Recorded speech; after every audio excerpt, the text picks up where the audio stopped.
Salam alaikum, bonjour tout le monde. Donc, je vais continuer cette série de vidéos sur le module La mécanique des sols, études génie civil, principalement sur l'étude de la stabilité totale des ouvrages. Donc, nous avons vu déjà les trois types de stabilité: stabilité au renversement ou au basculement, stabilité au glissement, résistance à l'écrasement des matériaux. Aujourd'hui, on va voir comment vérifier la résistance au poinçonnement, c'est-à-dire la résistance du sol porteur, ou bien la vérification du taux de compression du sol. Donc avant de commencer, j'aimerais bien souligner que ce chapitre est très lié au chapitre précédent, résistance à l'écrasement des matériaux. Pour cela, je vous demande s'il vous plaît de voir dans un premier temps le chapitre sur la résistance à l'écrasement des matériaux avant de suivre cette vidéo consacrée pour la résistance du sol. Donc c'est le chapitre 5 consacré pour la vérification du non-poinçonnement de le sol ou bien la résistance du sol porteur. Comme vous avez constaté, nous avons vérifié le renversement du mur, c'est-à-dire que le mur ne doit pas faire des rotations par rapport à un joint. Nous avons vérifié que le mur ne doit pas glisser par rapport à sa surface portante. Puis nous avons vérifié la résistance des matériaux du mur, c'est-à-dire que les matériaux ne doivent pas s'écraser sous l'effet des charges. Sinon, on aura la rupture des matériaux. Alors, une petite précision, ce chapitre est très lié au chapitre précédent, c'est-à-dire la vérification du écrasement des matériaux, où nous avons établi la démarche à suivre pour calculer les contraintes dans une section. Le but de ce chapitre est de vérifier que le mur ne s'enfonce pas dans le sol porteur sous l'effet des charges. C'est-à-dire on doit vérifier que le sol qui va recevoir l'ouvrage ou bien le mur est résistant. Sinon, on aura l'enfoncement de l'ouvrage dans le sol. On appelle ça le poinçonnement. Alors, je m'explique. Donc ça, c'est le sol porteur qui va recevoir le mur. Ce mur, donc le mur, il est soumis à des charges verticales et des charges horizontales. Ces charges vont engendrer des contraintes au niveau de la surface de contact entre l'ouvrage et le sol porteur. Donc l'objectif de ce chapitre est de vérifier que ces contraintes appliquées dans cette surface de contact sont inférieures à la résistance du sol. C'est-à-dire que le sol porteur est capable de supporter les pressions appliquées. Donc une précision, dans le chapitre précédent, nous avons vérifié l'écrasement par rapport à la surface portante du mur. Le mur peut être fondé sur une semelle ou directement sur le sol. Dans ce chapitre, on doit toujours vérifier les contraintes par rapport à la surface de contact entre le mur et le sol porteur. Pourquoi? Parce que on s'intéresse surtout au sol porteur. On doit toujours calculer les contraintes ou bien les pressions appliquées au niveau de la surface de contact entre le mur et le sol. On a deux cas de figure. Donc le premier cas, un mur fondé directement sur le sol. Donc ça sera la surface portante du mur, ou bien un mur fondé sur une semelle. Donc là, on va calculer les contraintes au niveau de la surface de contact entre la semelle et le sol. Si vous voulez, c'est toujours au niveau de la surface de contact entre l'ouvrage et le sol. Alors, c'est quoi le principe de vérification du non-poinçonnement d'un ouvrage de le sol? Alors, on va suivre la même démarche que le chapitre précédent, c'est-à-dire la vérification du non-écrasement.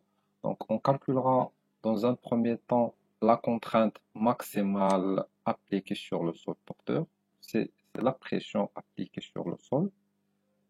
Et la comparer avec la contrainte admissible du sol, c'est-à-dire sa résistance. Donc le sol porteur il a une résistance à ne pas dépasser. Nous, avec les charges, on engendre des contraintes sur le sol porteur, des pressions sur le sol porteur. Alors cette contrainte ne doit pas dépasser ce seuil, la résistance. D'accord? Il est inférieur à la résistance, donc c'est bon. Sinon, on aura un problème là, c'est le poinçonnement du mur de le sol. Donc l'ouvrage va s'enfoncer dans le sol. Donc le sol porteur, il a une contrainte admissible notée sigma sol bar. Il est aussi appelé taux de compression du sol, ou bien la portance du sol, la contrainte admissible sur le sol, la résistance du sol. Donc plusieurs appellations qui signifient la même chose. Cette résistance, elle est notée sigma sol bar. Cette résistance, il est déterminé en faisant des essais-jeux techniques qui permettent de calculer cette contrainte admissible du sol. Donc, il est exprimé généralement en bar ou en mégapascal. Nous, en mécanique des sons, on va travailler avec le bar puisque on va utiliser le kilogramme comme unité des forces. À noter que 1 bar égale 0,1 mégapascal. 1 mégapascal, c'est 10 bars. Une fois la contrainte maximale appliquée sur le sol est calculée, nous avons la contrainte admissible du sol, c'est-à-dire la résistance à ne pas dépasser. Donc la condition du non-poinçonnement du mur de le sol s'écrit la contrainte maximale sigma max doit être inférieure ou égale à sigma sol bar. C'est-à-dire qu'on n'a pas appliqué une pression supérieure à la résistance du sol. Alors la contrainte sigma sol c'est une donnée. Il nous reste à calculer la contrainte maximale. Donc le problème peut être résumé dans le calcul de la contrainte maximale. Alors comment calculer la contrainte maximale appliquée sur le sol porteur? Alors la contrainte maximale appliquée sur le sol porteur, elle est calculée en utilisant les formules du chapitre précédent, c'est-à-dire le chapitre de non-écrasement des matériaux, mais les contraintes doivent être calculées au niveau de la surface de contact entre le mur, où ça se mêle, et le sol porteur. Alors je m'explique. Là, vous avez donc deux cas de figure. Un mur fondé directement sur le sol porteur. Donc la surface de contact entre le mur et le sol, c'est cette surface-là. Un mur fondé sur une semelle et bien sûr sur le sol porteur. Alors dans ce cas-là, la surface de contact, c'est ce niveau-là, c'est-à-dire entre la semelle et le sol porteur.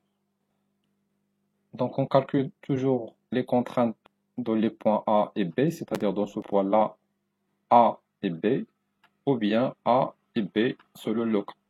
On calcule d'abord les contraintes A et B, puis on peut déduire la contrainte maximale. Donc s'il vous plaît, la vérification du non-poinçonnement peut être simplifiée en calcul de la contrainte maximale, et la contrainte maximale peut être simplifiée en calcul des contraintes au point A et B. C'est-à-dire si on veut vérifier le non-poinçonnement, on doit calculer les contraintes A et B, puis calculer la contrainte maximale et la comparer à la contrainte admissible. Alors, pour le calcul des contraintes en A et B, nous avons déjà établi ces équations-là dans le chapitre précédent. Sigma 1 égale la somme des charges verticales divisée par oméga. Donc ça, c'est la contrainte due aux charges verticales, donc appelée contrainte de compression, plus donc une contrainte de flexion, MF, c'est-à-dire le moment de flexion, fois Y max sur IGX. Là, nous avons un moins. Alors, pour la contrainte en B, bien la deuxième contrainte, c'est toujours la somme de charge verticale sur oméga, puisque la contrainte de compression, nous avons dit qu'elle est uniforme. Donc là, on aura le signe moins fois le moment de flexion fois Y max sur IGX. Alors pour simplifier ces relations, nous avons mis ici la somme de charge verticale, c'est tout simplement la somme des charges verticales déjà calculées dans les chapitres précédents. Oméga en centimètres carrés, c'est la surface portante de l'ouvrage, donc 600 fois B. MF, c'est le moment de flexion de toutes les charges par rapport à G. Donc là, G, c'est le centre de gravité de la surface portante, ou bien la surface de contact entre le mur et le sol. Y max, c'est toujours la base du mur sur 2. IGX, c'est toujours 100 cm fois B à la puissance 3 sur 2. C'est le moment d'inertie de la surface portante par rapport à l'axe horizontal. Si vous voulez la démonstration de ces formules, vous pouvez consulter donc là, le chapitre précédent, la vérification de non-écrasement.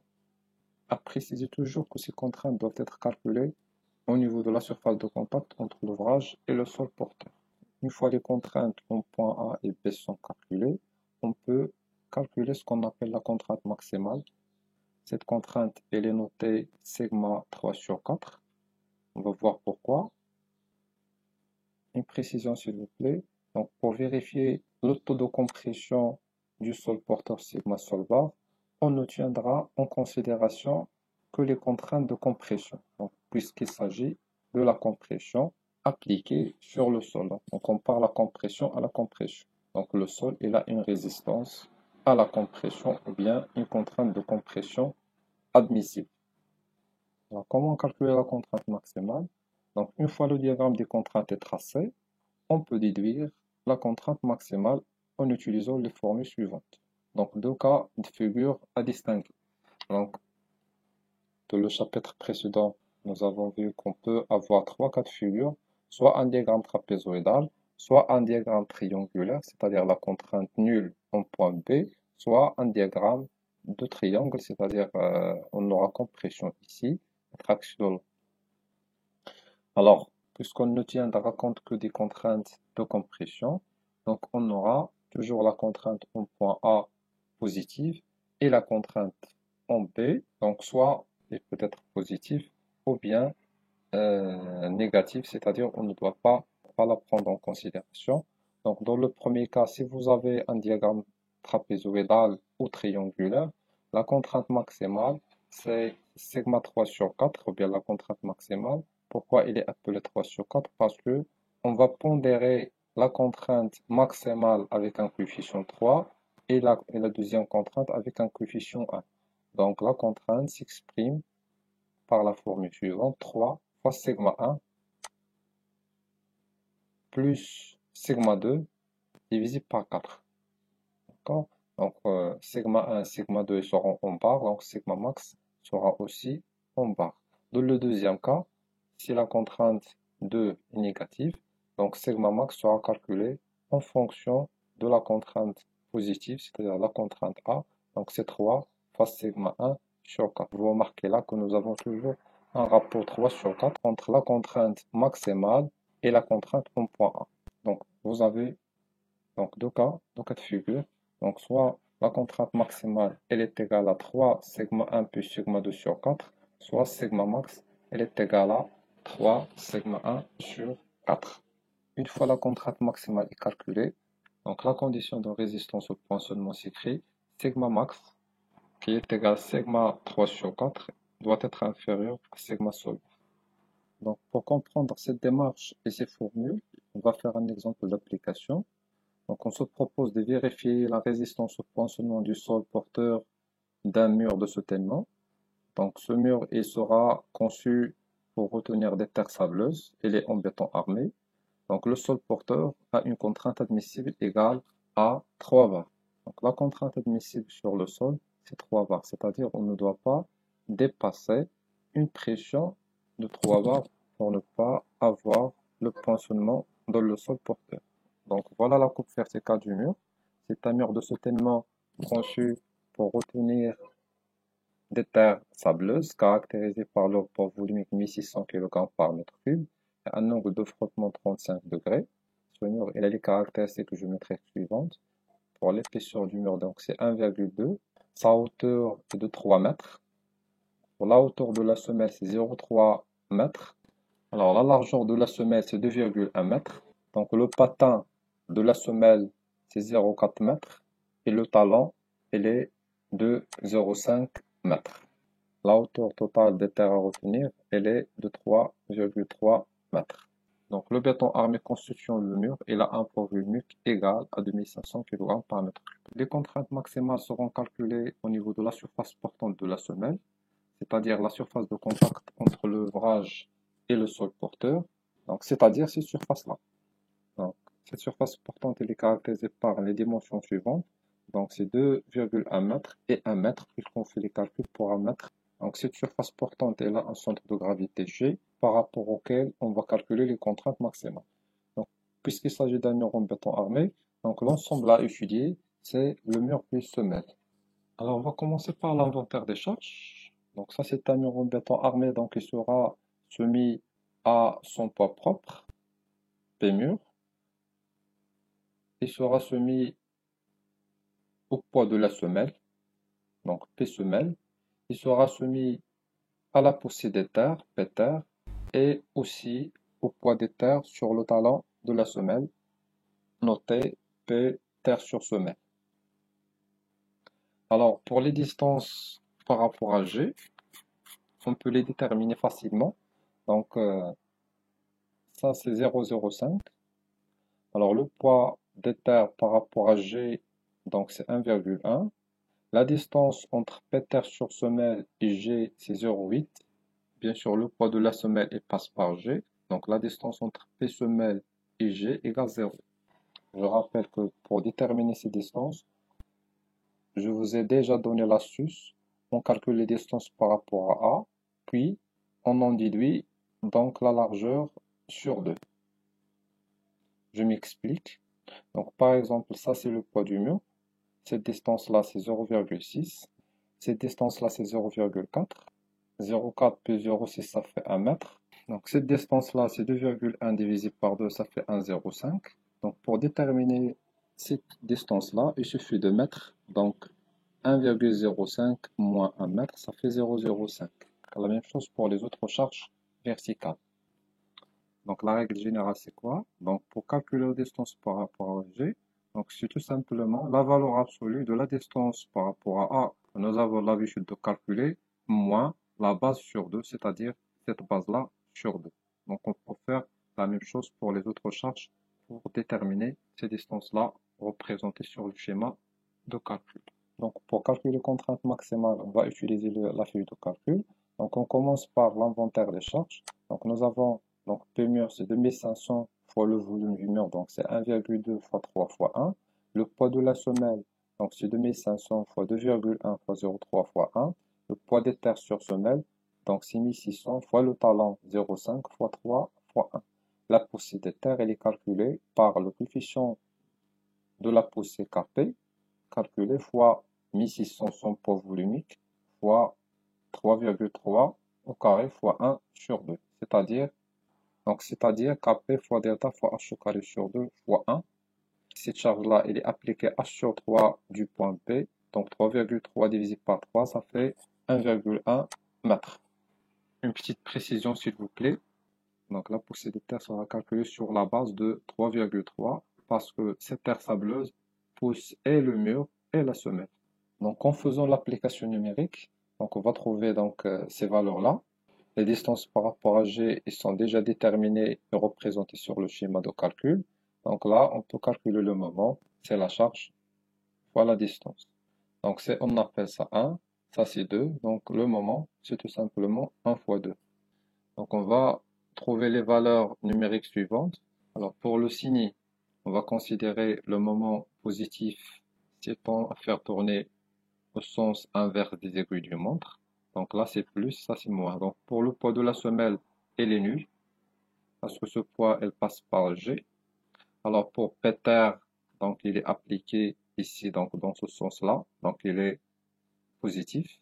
Alors pour Peter sur semelle, vous remarquez là qu'il tend à faire tourner dans le sens inverse, donc c'est moins. Alors P mur étant à faire tourner dans le sens positif, donc c'est plus. D'accord? Une règle générale, le moment des charges horizontales, ils ont un signe plus. Alors pour les charges verticales, si elle est à droite de G, c'est moins. Si elle est à gauche, c'est plus. Donc là, on va trouver donc c'est plus. Là, c'est 0. Là, c'est moins. Et là, c'est plus. Alors, pour calculer le moment de flexion par rapport à G, il suffit de faire la somme de ces moments-là avec le signe. Donc on va trouver 1127,05 kg fois le mètre. Donc ici, vous avez la somme des charges verticales. Et bien sûr, là, nous avons le moment de flexion MF. Donc ces valeurs, ce sont les valeurs les plus importantes dans ce tableau-là. Donc là, on va calculer les caractéristiques géométriques. Ça, c'est la base du mur, donc c'est 210. Donc vous avez là 210 cm. Donc le moment d'inertie Gx, il est calculé par la formule 100 fois B à la puissance 3 sur 12. Y max, il est calculé par B sur 2, donc ça fait 105. La surface portante oméga, il est calculé par 100 fois B, donc c'est 100 fois B, 100 fois 210. Alors la somme des charges verticales calculée dans la partie précédente. Même chose pour le moment de flexion. Là, vous faites attention s'il vous plaît. Là, il est exprimé en kg fois le mètre. Donc, on doit multiplier par 100 pour trouver cette valeur-là. Alors, donc, la contrainte en point A, donc c'est sigma 1 égale la somme charge verticale divisée par la surface portante plus MF fois Y max sur IJX. La contrainte en point B, donc en barre, c'est la somme des charges verticales divisée par oméga moins MF fois Y max sur IJX. On va trouver les valeurs suivantes. Donc 0,77 contrainte en A, 0,46 contraintes B et sont toutes positives.